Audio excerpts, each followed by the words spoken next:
We've discussed Yu-Gi-Oh card lore plenty on this channel, and one of the biggest monster card counterparts that gives us lore is when they make a younger version of a monster.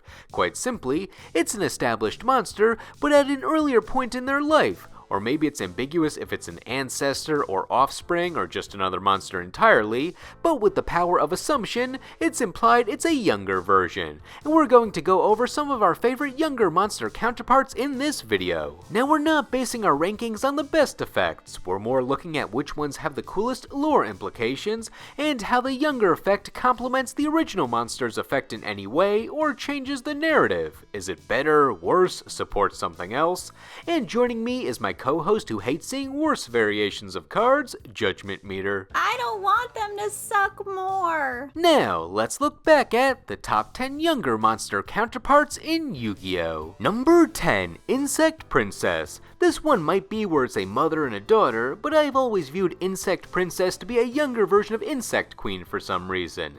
Insect Queen was Weevil's boss in the manga and anime, where she gained 400 attack for each insect on the field, and each time she destroys a monster, she lays an egg for insect larvae. This adds insects to the field to power her up, and she could feast on them because she needs them to attack.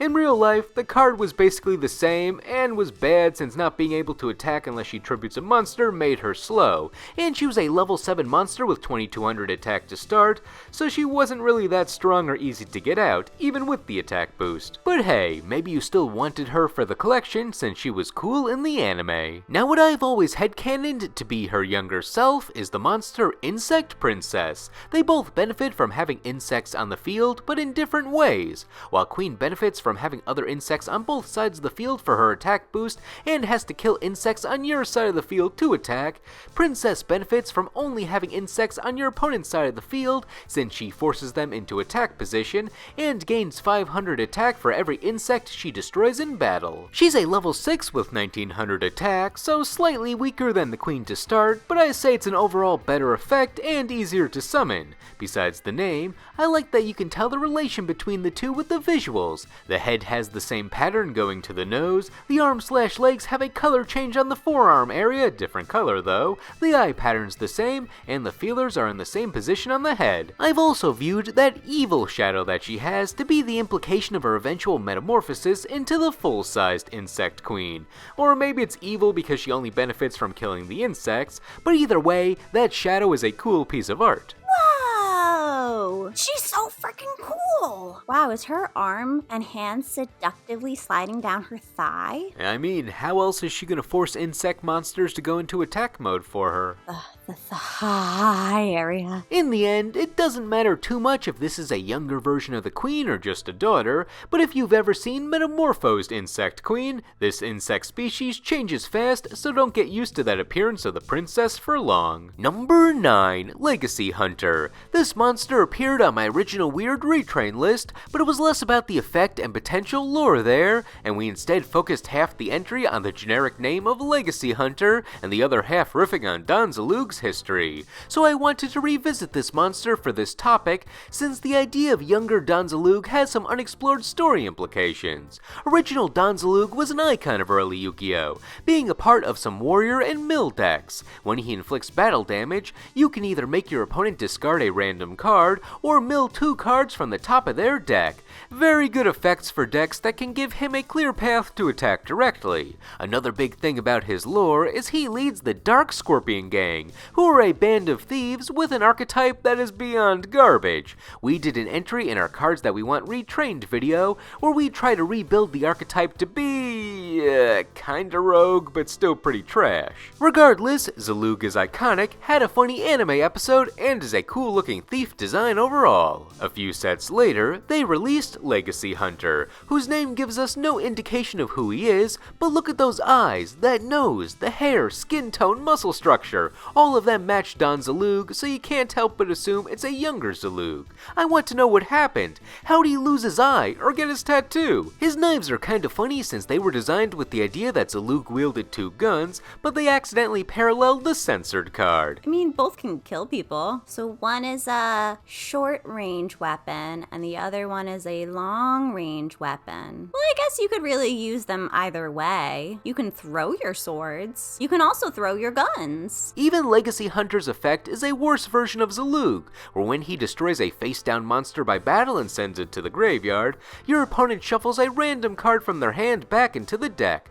So it gives you just one of the Zalug effects, and it shuffles a card back into the deck rather than randomly discarding. The big issue is the effect can only be used after destroying a monster in a specific way, and he only has 1000 attack points, so he's not getting past good set monsters. Activating the effect after inflicting damage is better, since Zalug can just attack after bigger monsters clear the path for him. He doesn't have to be the one to actually clear that path like Legacy Hunter does. Regardless, there is some good untapped lore here. Mainly want to know all the appearance changes, but also, he's Earth attribute as Legacy Hunter, but Dark as Don Zalug. I assume it's just because he became a thief and that's evil, but still, potential lore, look at it. No, I think this is like Yami Yugi and regular Yugi. So this is ancient Don Zalug and then modern day, or ancient Egyptian Kano and then modern day Kano. You compared him to Kano last time we spoke about him too. I did? Roll the clip. Before he lost his eye and exchanged his thick blades for thin blades that are actually just guns. It's Kano!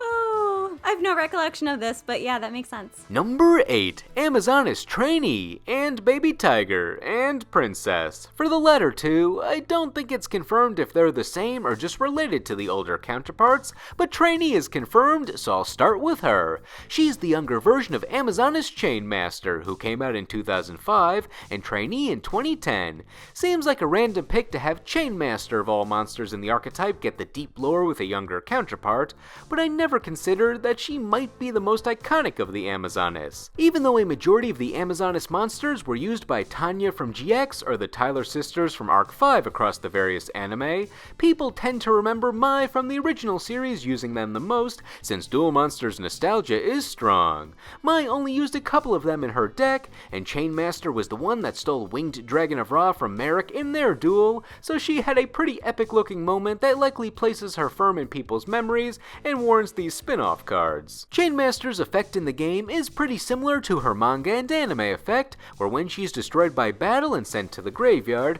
you can pay 1500 life points, look at your opponent's hand, and steal one monster from it, which has always been a cool effect, even if it requires too much setup and was too little too late by the time you can activate it. Amazonis Trainee shows her before she was the master of the chain. She was training with a whip instead, so I guess the next advancement in her training was getting a thing on the end of that whip. Her effect is, when she destroys a monster by battle, it gets sent to the bottom of the opponent's deck rather than the graveyard, which is another unique effect that has some niche usage to prevent graveyard effects from going off. And despite being in training, she has the same stats and level as her older counterpart, so I guess the chain just changes her effect when she advances. Good job. Good learning how to throw that chain. That seems dangerous. She's been wearing the same outfit for like 10 years. That is a really sustainable garment. And why not shout out the other counterparts in the archetype since, hey, I like the Amazonis. Why do you love the Amazonesses, Mr. Top 10 List? Well, I like that I can summon at least 2 of them using their various special summoning effects,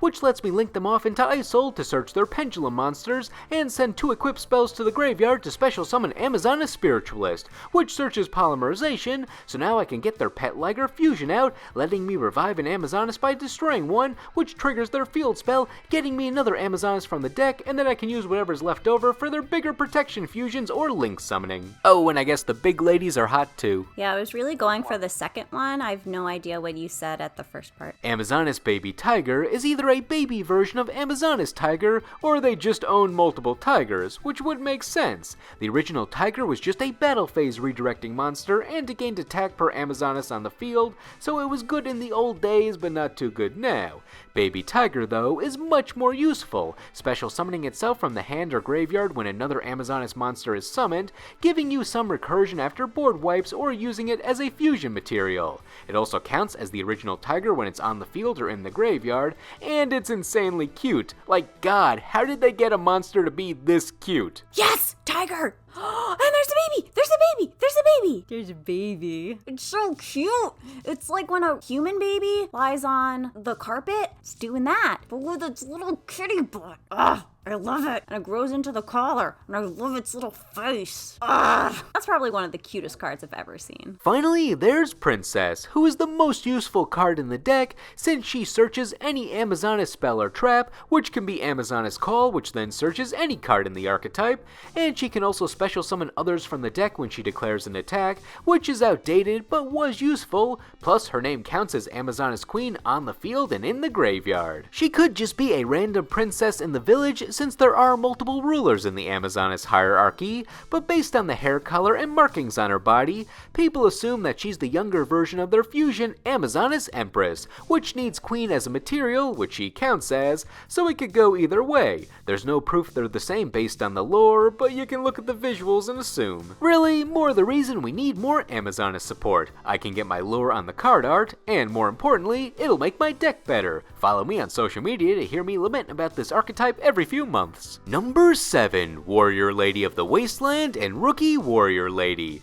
These are both younger versions of DD Warrior Lady, a monster that deserves some sort of award for how useful she was in early Yu-Gi-Oh formats. After she attacks, she can banish both herself and that monster after damage calculation. Excellent form of removal in the classic game, and quite frankly, that's still a good effect today since it bypasses a lot of protection and some negates. No one plays it today though due to the pace of the game, but slap her in an archetype with battle phase tricks and make her quick to summon, and she could see some resurgence. And she's a nostalgic card, so a retrain would definitely get some people's attention. She's so cool. She's like everything I want to be in life. Also having a metal arm, having cool outfits. It looks like the Pepsi logo in the back. That's the different dimension gate. Standing up to Pepsi. For her younger form, we first got Warrior Lady of the Wasteland, which was related in the art but unrelated with the effect. It was your standard recruiter monster for just warriors. You know, destroy by battle, send to the graveyard, then you special summon a warrior from the deck with 1500 or less attack.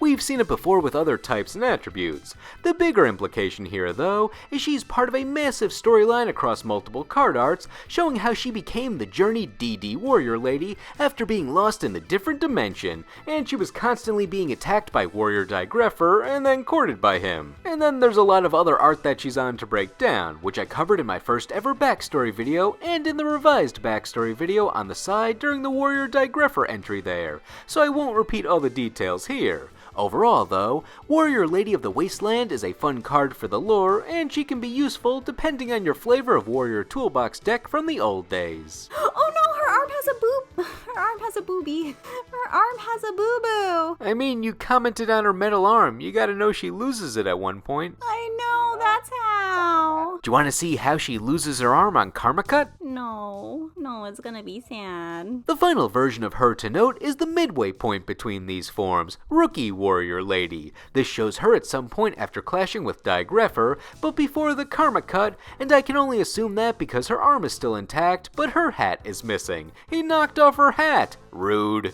Correction after I recorded all that. This is her before she becomes Warrior Lady of the Wasteland, so this is her youngest version. She actually lost her hat on Karma Cut. Still, the point stands that Warrior Digrepher was rude to her. Once again, different type of effect than DD Warrior Lady, where now she's warrior support as a Dark Honest style effect, where when an attack is declared involving your warrior, you can discard her to reduce the opponent's monster's attack by their original attack value. And she has an extra effect where you can banish her from the graveyard and add an Earth Warrior from your graveyard back to the hand. As an Amazoness and Warrock player, I love the concept of this support, but I could never really use her. I always cut her early on when trying to fit her into those decks, but put it on record that I did try to make her work as a foolish burial target. She may not carry on the legacy of DD Warrior Lady in my decks, but she sure does in my heart. Number 6, Trade Toad. This is another one where it might just be a different monster than the counterpart who just happens to be younger since there's an inconsistency between the designs, but I can hand wave it since I like these guys. This is the younger version of Substitoad, a card that was so good it was banned, and is still banned or heavily limited depending on the format. Its effect is, you contribute one monster and special summon any frog from your deck. Also also battle protection for all frogs. Notice anything missing with that effect though? It's not once per turn. As long as you have monsters, you can keep on tributing them to summon more frogs. And with monsters like Swap Frog, which can dump aqua monsters into the graveyard that have revival effects, or Treeborn Frog, which revives itself from the graveyard every turn, you can flood your graveyard with stuff that comes back. With these frogs, you could get OTKs, or at least a lot more monsters than intended based on when it was printed in 2008 before Xyz was even a thing. If it lasted into the Xyz era, I could see the goal being to make Xyz monsters with everything you get based on how the archetype evolved, so it was eventually banned. Well, now what? How do we make this effect worse to effectively bring it back? Well, I got it. Let's show it when it was younger and didn't reach its full potential yet. So in 2011, we got Trade Toad, who's little and adorable and has a once per turn clause. I love him, he's so fat. I want to squish him and make it go bleh, and make his tongue go out. But what if he sprays a toxic poison? I'll make his tongue face the other way. You can tribute any aqua-type monster, which the frog and toad monsters are, which allows you to revive one frog from your graveyard. So much more restrictive on what you can tribute, and it summons from the graveyard rather than the deck. Not saying it's bad, but I saw all frog decks from the era make do without him. But hey, he's cute and his name is a pun in Japanese, being Sashikeru, meaning replace as one term in Japanese, and Keru itself means frog or toad depending on the context, so that means he's replaced toad, replacing the older counterpart. Same situation for substitute in Japanese, being Irekeru, meaning swap on its own, but also having Keru in its name gives it the toad wordplay. The only thing that makes me dubious if these are the same animals is Trade Toad's demon side is on our left and the angel side is on our right, but for Substitute, it's the opposite. Logically speaking, these look like two different guys because of that, but I think we can wink at the details and just say when these types of toads get older, the colors and wings swap sides since we have no other lore. Trade Toad appears on no other card art to contradict that, and Substitute only appears on the card art for Reign of Frogs, which tells us nothing lore-wise outside of frogs get really good comedic art. See my segment on 2 toads with 1 sting on our weird equip spell list, since my god, that is a funny looking card. As such, we could say they're related, and we'll end the segment here to prevent further questions. That being said, comments are good for the video, so please, ask further questions. Also subscribe if you haven't, we love that too. Number 5, Proto Cyber Dragon. I guess the younger version of a machine is its prototype, so why not turn to Proto Cyber Dragon to represent a younger Cyber Dragon? Cyber Dragon is an iconic monster who literally forced a new format since it was so good. If only your opponent controls monsters, you can special summon it, meaning you can still normal summon that turn. It's a level 5 with 2100 attack, so it was a damn good stat line for essentially a free summon in 2005. And then it spun off a major archetype, got a lot of support, blah blah blah, you know what it is if you've stuck with the game at any point in the last 20 years. The thing about early Cyber Dragon strategy is its main gimmick was fusing together with other Cyber Dragons to form its more powerful fusions. So to give you a better shot at getting to those fusions, they released an earlier model of it a few sets after Cyber Dragon was released called Proto Cyber Dragon. It had a reduced level and 1000 less attack points, but it was at a level where you could normal summon it without tribute, and it had an effect where it counts as Cyber Dragon when it's on the field, so it enables your Cyber Dragon plays more. You can even special summon a Cyber Dragon and then normal summon this guy, and boom, it counts as having 2 Cyber Dragons on the field. That being said, its effect soon became very insignificant since like every new Cyber Dragon introduced after it had the clause that its name also counts as Cyber Dragon when it's on the field, along with whatever else effect it has, so the prototype was expectedly power crapped. But it worked for what it was during the early Cyber Dragon days, and it gave us visual lore on the creation of the Cyber Dragons, so that's neat. It looks like Rayquaza. I'm sure I've said that before. Surprisingly no. No way! Whoa! Well, here he really looks like Rayquaza. And what Rayquaza attack can he do? Oh. Okay, that translates to outrage. I think he's stuck there until he's done charging. Number 4, Harpy's pet baby dragon. The Harpy ladies having a pet dragon always felt right to me, and I can't explain why. The original pet dragon was a good anime boss since it was so big, with the effect that its attack goes up by 300 per Harpy lady on the field, starting at 2000 attack, and normally there were 3 Harpy ladies on the field, putting it at 2900 attack. Same effect in real life, but with it being a level 7 monster, it wasn't the most efficient monster to get out since you also needed enough Harpy ladies on the field to make its effect worthwhile, and it needed 2 tributes to be normal summoned with no good special summoning methods at the time. So a lot of resources to get the monsters to tribute and swarm Harpies in early Yu-Gi-Oh! Meant it was not the best strategy, but it was a promo card, so no one really had it anyway. They eventually made it faster to get out with the monster Harpy Channeler being able to special summon any Harpy monster from the deck, but it was more a material for extra deck summoning at that point, and no longer the big intimidating guard dragon that it was supposed to be. Now if you want a version of the dragon that you can normal summon with ease, look no further than Harpy's pet baby dragon. A level 4 monster with 1200 attack, and it gains an effect per Harpy monster on the field. 1 makes your Harpy monsters unable to be targeted for attacks, 2 doubles its attack to 2400, and 3 or more let you target and destroy a card on your opponent's field once per turn. Useful effects all around that are outdated now, but it made the pet dragon more viable before the big dragon's eventual retrain. Also, we technically don't know if that's the original dragon as a baby or just a new dragon, but unlike the Amazoness, I've always imagined the Harpies as only having this one dragon and it just grows up fast. Or alternatively, it grows at the same rate as a Harpy, and the Harpy girl that's holding him has always been a younger version of one of the other Harpy monsters who's an adult by the time the dragon's an adult. Then they're the same age. They were born in the same Cabbage Patch nest. It's so cute. It looks like it's raising its claw to scratch its ear. I just want to hold it in my cupped hands. Judgment meter, it's still the size of like a person. You would have to have really big hands to do that. I want to. Finally, there's Harpy's pet phantasmal dragon, which can attack directly and prevents targeting against your Harpy monsters as long as it has material, which you have to remove once per turn to put a timer on this effect. The implication is this dragon is just a mirage, but I don't know at what point in the dragon's life it's supposed to be, since it has the same attack and defense as the original adult dragon, but its body looks chibi here. The head is ferocious, but it looks like a disproportioned figurine.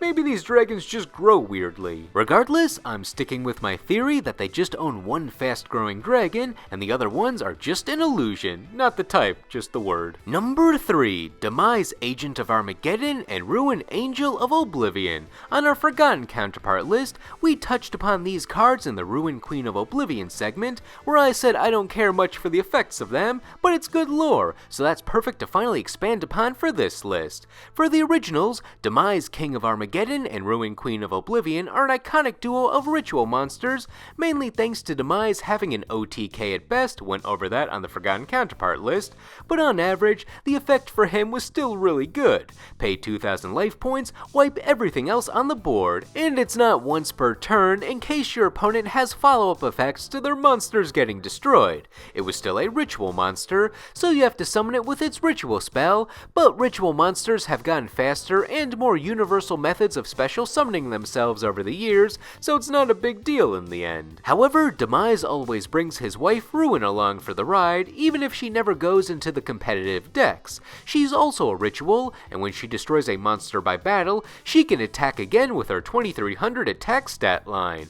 I don't want to downplay that effect, but that kinda pales in comparison to her hubby who can just wipe the field completely, and Demise even has 100 more attack points than her. But good for them, they're a nice pair. His shadow is on her card behind her hair and aura is behind him on his card. They support each other. I like to think they met in their younger days when they were merely agents and angels of Armageddon and Ruin respectively. Their attack values were 600 less, their levels were cut in half, and the effects were weaker. Demise destroys one face-up monster when ritual summoned, and that's mandatory, so say goodbye to it if you accidentally summon it turn 1. And Ruin can attack twice in a battle phase, but only on monsters. She can't attack one monster and then do directly. I really like the flavor of these effects, makes it seem like they honed their skills when they got older, though they are straight downgraded effects, with the only benefit being the lower level requirement, so they don't seem worth playing for those effects. They're mainly support for the older counterparts, since their names also count as the older counterparts when they're on the field, and they have graveyard effects, where when they're in the graveyard, they let you target one of your ritual monsters on the field, and your opponent cannot activate their effects in response to that ritual monster either using their effects or attacking depending on which one you use. And once again, on the art, their counterpart's aura can be seen behind the monster. Whoa! If you look on her stomach, you see the turning action on the fabric over her stomach. That's some good art. And what about the Demise art? He looks like a young, lanky man. He's young man. He's so stocky there. Like, there's no shape to him. He's just blob. He's like, don't look at my wife. You better not be looking at my wife. They also got major upgraded forms, but we discussed them in the Forgotten Counterpart list, so we'll leave it off here. So, Demise and Ruin. They're a good pair at any point in their lives, but I hope a Ruin retrain eventually gets an effect that puts her in an iconic status similar to how Demise is seen. Number 2, Archfiend Eccentric. This is a younger version of Archfiend Empress, and the Archfiend royal hierarchy is confusing since there are so many.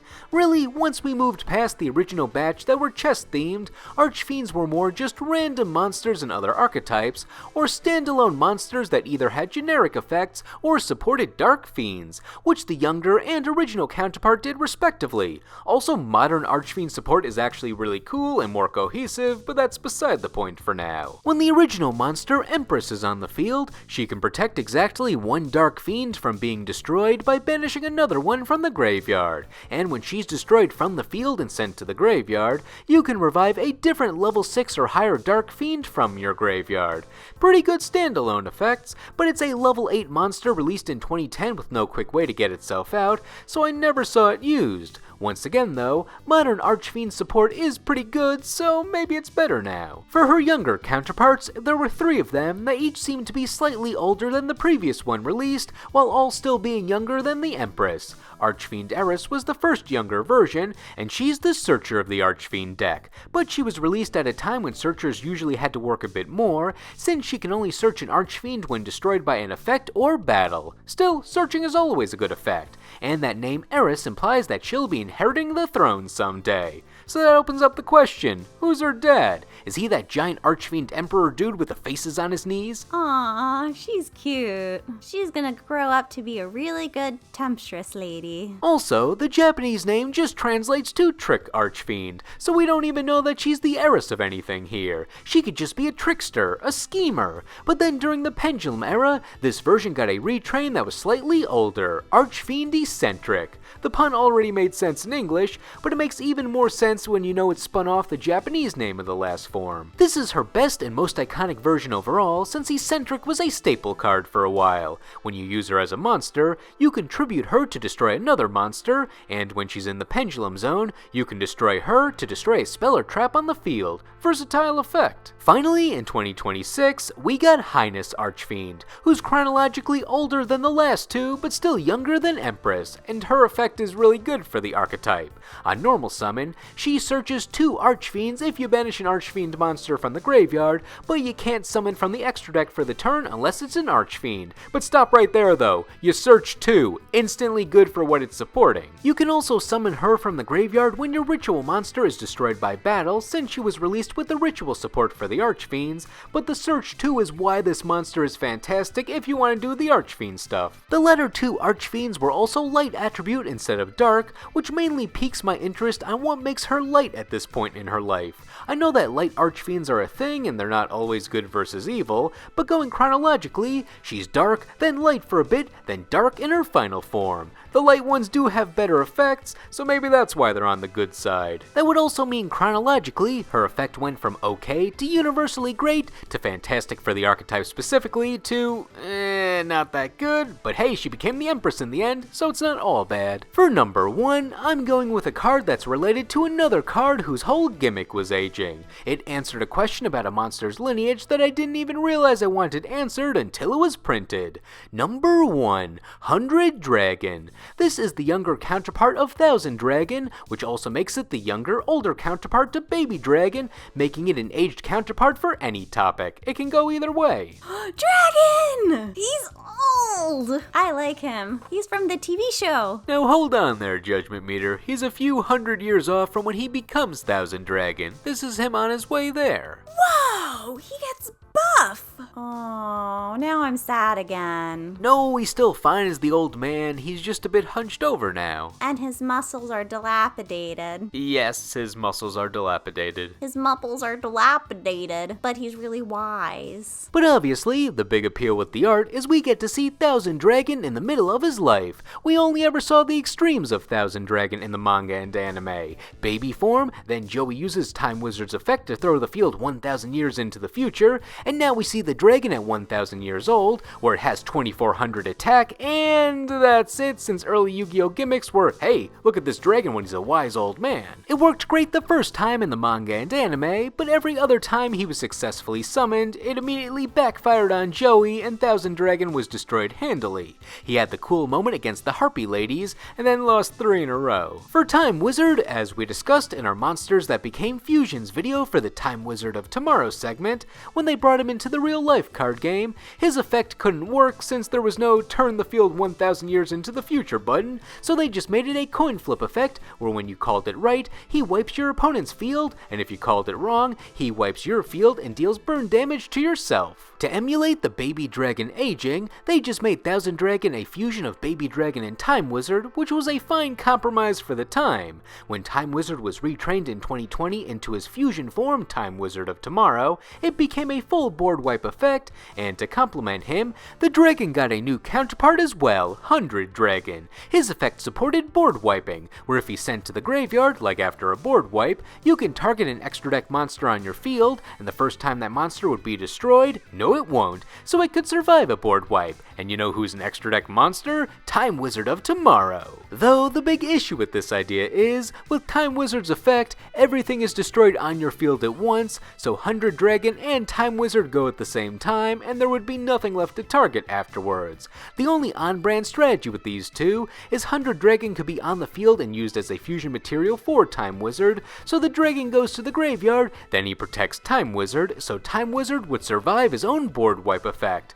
Maybe 100 Dragon works in other decks too, but I think this was its gimmicky purpose. The dragon also has an effect where he can gain levels equal to the number of cards you control and gets 100 attack per level gained, but I honestly don't know what the purpose of this effect is, or if it's referencing anything. It just feels like a weak attack boost, and maybe you can use him as a makeshift material for an extra deck summon with the level modulation. The real reason 100 Dragon gets number 1 though is the implied lore. As mentioned, we only ever saw this dragon as a baby and at the 1000-year mark of its life, and we never considered what it looked like in the middle of its life. At 100 years old, he looks good. He's more mobile, the legs look strong, he's got the sassy pose. I want to know more about this generically named dragon now. Show us more about what he does besides get older and let Alligator Sword ride his back that one time. So, for being a missing link that we never considered was missing in the first place, 100 Dragon is the most interesting of the younger Yu-Gi-Oh monster counterparts. 100 Dragon,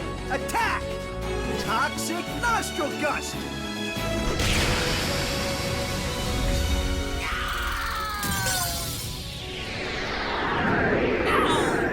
I've never felt so humiliated in my life. It's not that I'm too strong. It's that you're too weak, Bug Boy. Now, what did you think? Were all these younger counterparts compelling to the lore, or should some of them have been lost to the history books? And who are some of your favorite younger monster counterparts, whether we discussed them or not? Let us know in the comments. Anyway, thank you all for watching, and we will see you in the next video.